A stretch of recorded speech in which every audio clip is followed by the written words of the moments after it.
ప్రహ్లాదుని యొక్క హరినామ స్మరణతో కోపోద్రిక్తుడైనటువంటి హిరణ్యకశిపుడు ఎక్కడున్నాడురా నీ హరి, ఏడిరా నీ హరి, ఎక్కడెక్కడున్నాడురా అని కోపించి అడిగినప్పుడు ప్రహ్లాదుడు ఇలా చెప్పాడు. కలడంబోధి కలండుగాలి, కలడంబోధి కలండుగాలి, కలడు ఆకాశంబునం కుంభిని, కలడు అగ్నిం దిశలం పగళ్ళ నిశలం, ఖద్యోత చంద్రాత్మలం, కలడు ఓంకారమునం త్రిమూర్తుల త్రిలింగ వ్యక్తులం దంతటం, కలడు ఈశుండు కలండు తండ్రి, తండ్రి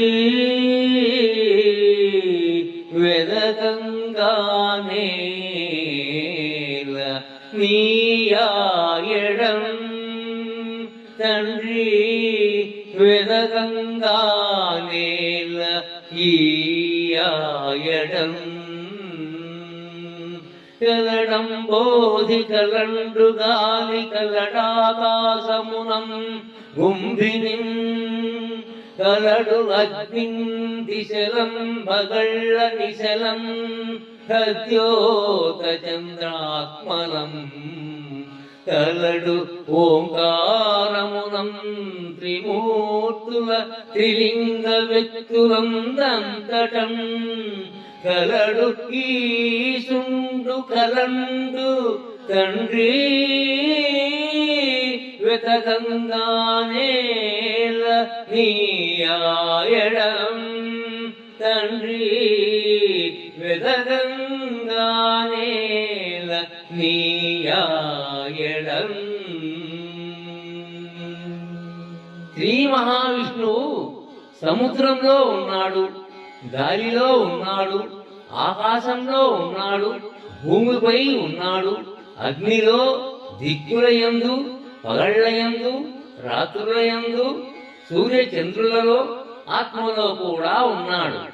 ఓంకారంలోను, త్రిమూర్తులలో, స్త్రీలలో, పురుషులలో, నపుంసకులలో అంతటా ఉన్నాడు తండ్రి.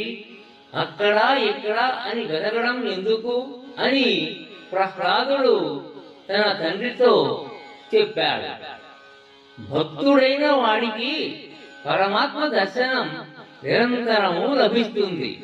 జ్ఞానం కలిగిన వాడికి ఏ వస్తువును చూచినా ఆ వస్తువులో అంతర్గతమైన పరమాత్మ మాత్రమే కనిపిస్తాడు. ఆ విధంగా చూడగలిగిన వాడు మాత్రమే భక్తుడు, జ్ఞాని, ధన్యుడు. అకళంకమైన ఆ స్థితిని చేరుకోవడానికే ఈ జీవితం ఉన్నది.